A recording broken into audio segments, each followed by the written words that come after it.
Welcome to the fourth module for EMR 504, and today we're going to be looking at situated practice. Really, we want to look for some key terms to help us to understand and talk about the political power of literacy, language in particular. We're going to start to look at situated practice. What's the difference between literacy events, which is using language, and then situated practices, which is language that is embedded in a culture. And hopefully all this will prepare you for the personal inquiry into a literacy book that explores the idea of language and identity, or the connection between language and identity. So really important to thinking about that connection between language and identity is to think about language as a discourse. Discourse is actually wider than language. When a lot of people will say, oh, I'm discoursing about this, they might think that it means I'm conversing about it, but it really, discourse is a way of being, feeling, acting, thinking, and it includes language in a particular group, but it might also include things like behaviors, it might include body language, it might include art. So it's not just about language, but it's about a way of being. And in order to be part of a discourse community, you have to have what's called communicative competence, which means that you have to understand sort of the norms of the group, and you have to be able to understand what certain things mean. This is attained through what we call situated practice. It's being part of that discourse community. It is participating in the discourse of that community so that you start to understand what practices are normal, what is accepted. Okay. I'm going to show you one of my favorite little videos from a The radio's all yours now. movie. And keep an eye on that number 3 engine gauge over there. It's running a little hot. Stryker, before we start, I'd like to say something. I know that right now things must look pretty rough up there. This is that word. Let's move to the scene. Sorry, we got to get to the scene with the... Okay, here we go. So this particular scene gets its humor because of the lack of the disconnect Can I between get you something? the language and the Some more situation. folk butter laying me to the bone, jacking me up. Tight me. I'm sorry, I don't understand. Cuddy say can't hang. Oh, stewardess, I speak jive. Oh, good. He said that he's in great pain and he wants to know if you can help him. All right, would you tell him to just relax and I'll be back as soon as I can with some medicine? Just hang loose, blood. She's gonna catch up on the rebound on the med side. What it is, Big Mama? My mama didn't raise no dummies. I duck a rap. Cut me some slack, Jack. Say Jack, Cuddy Jack, ain't Jack, only Jack, saying Jack, when he Jack, say Jack, these Jack, things. Jack, Chump don't want to help. Chump don't get the help. Say can't hang, say 7 up. So obviously the humor here is this idea that somehow the discourse that she's participating in, you can see that the practice, the situation is inappropriate for that discourse. And so that brings us to a really important idea. Part of a discourse community is to consider a register. Some registers are more appropriate for some situations versus others. And it's important that when we're talking with our students that we don't necessarily judge one register as superior to the others. We help them to understand that we naturally move from different registers and different codes as we move through situations. And so that part of that cultural competency is looking at the situation in which you are practicing the discourse and making correct decisions about the language and the register to use. So register is this idea that language changes with situation. So the humor in that clip is that the situation was inappropriate for the register that was being used in that scene. And the context really can vary the appropriateness of a register completely. We call this code switching as well, and it's really important that students understand that when we ask them to quote unquote use proper English, I would avoid that term completely because it's not proper English, because that leaves this idea that maybe their home register is improper, but really it's like classroom, it's academic register, and that you're explicit about it, and that you simply teach them that this is part of what we all do. This is something that is important and that we all do to a certain extent, and that it's really not a value system, it's a competency issue.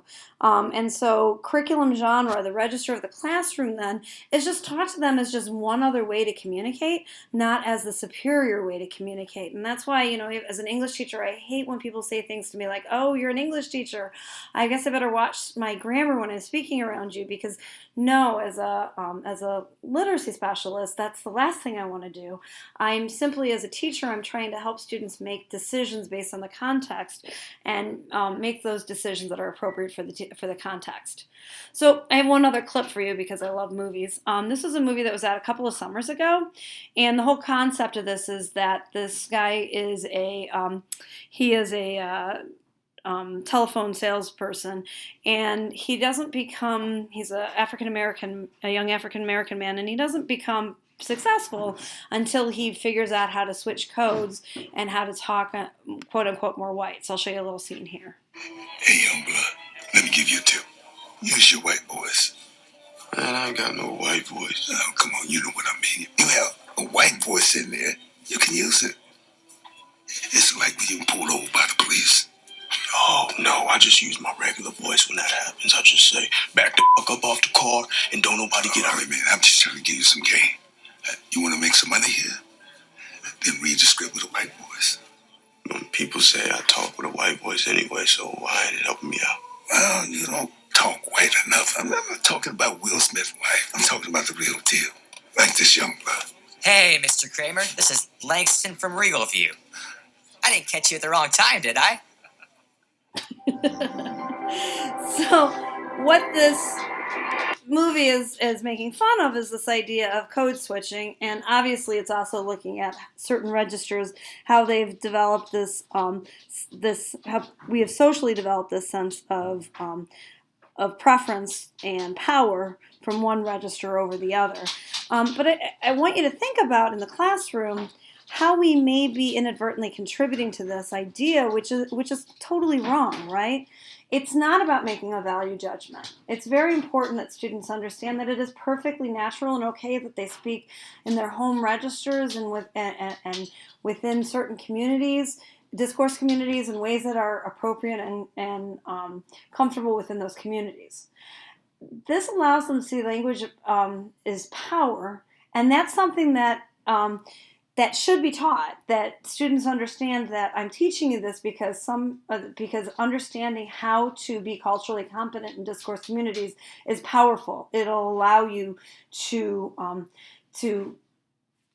gain power in these situations, and it helps them to see that they don't have to make a choice between, like, part of that particular clip was this idea, this sense that the resistance that the younger man has is that he feels like he's been choose to make a choice between his home register and the one that would get him success at work. And we need to help children to see that it's not about rejecting one over the other. And in fact, we need to make space for those registers in the classroom.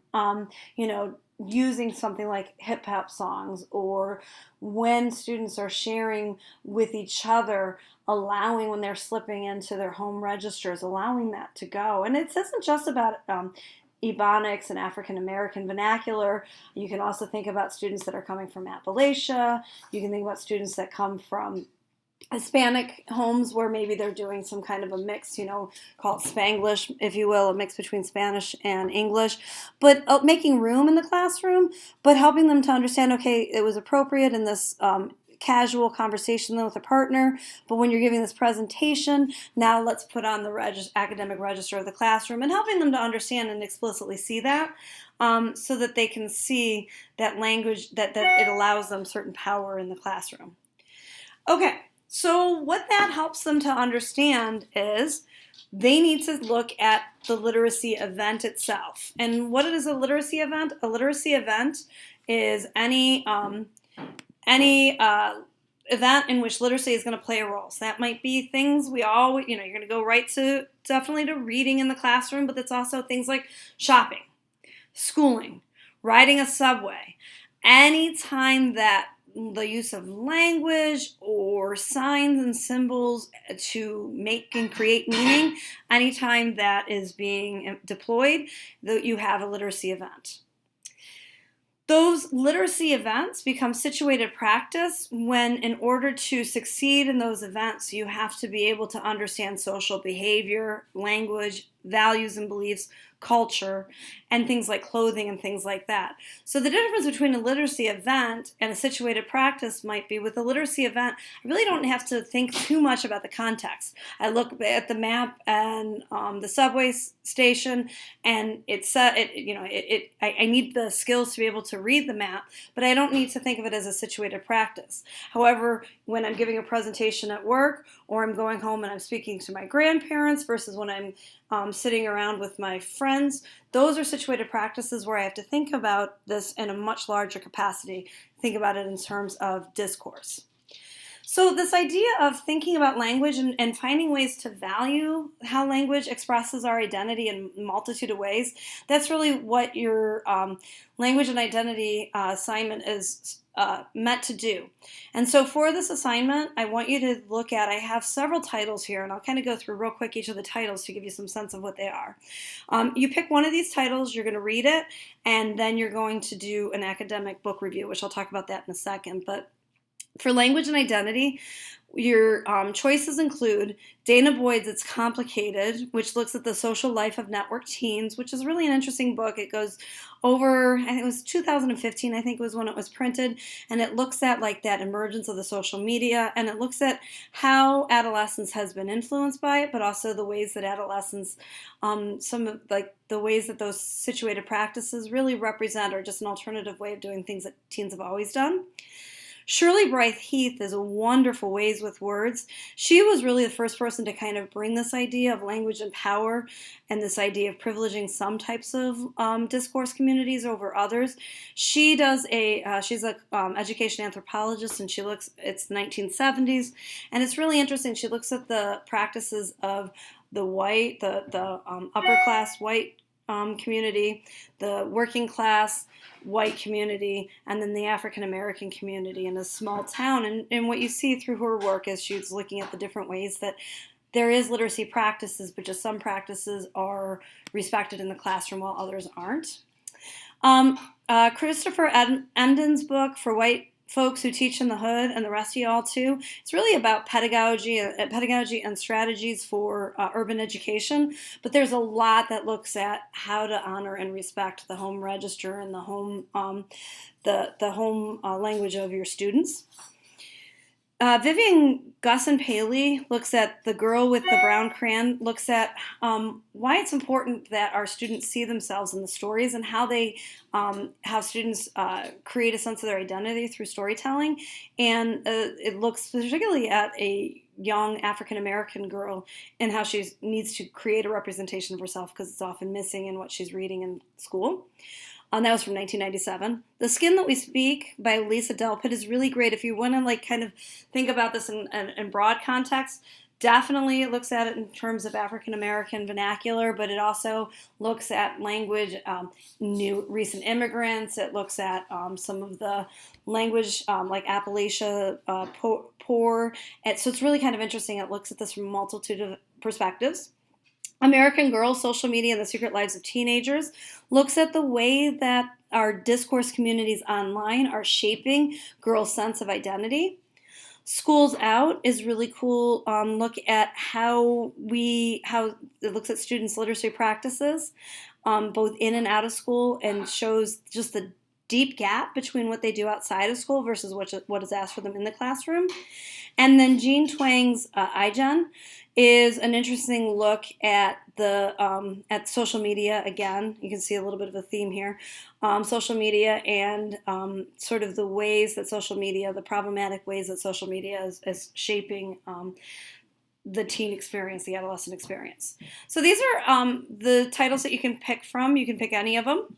Think about your own classroom and think about your own interests, and pick something that will help you, whether it's help you as a teacher or help you as a parent, as a member of society. But what you're going to do is in the next week and a half or two, you're going to go ahead and read the book, and then you're going to write an academic book review. And the question that you have in the the essential question is, what did this book help you to understand about literacy and identity, the relationship between literacy and identity? But just so you know, what is an academic book review? For those of you who've never written one, what you just simply need to do is you want to introduce the topic. Maybe you want to talk a little bit about why you were interested in this topic. You're going to give a summary, as concise as possible, of the book's main argument or arguments. Give a little bit about the author, a little bit about the perspective that they share, what you find out about them as a researcher, what you find out about them and their and what drove them in their interests. And you're going to go over again a summary of the contents, kind of go over the main, give a little bit of detail, fill in a little bit about how they created their arguments. Then you're going to talk about the strengths. Then you're going to talk about the weaknesses that you saw in the book, and then you're just going to conclude it. And in the conclusion, you can certainly look at how this has helped you to better understand this idea of language and power and language and identity. All right, if you have any questions, the directions for the academic book review are on Leo, and otherwise, if you want to just refer to Leo and the syllabus for due dates, but certainly feel free to email me if you have any questions. Thank you, and have a good day.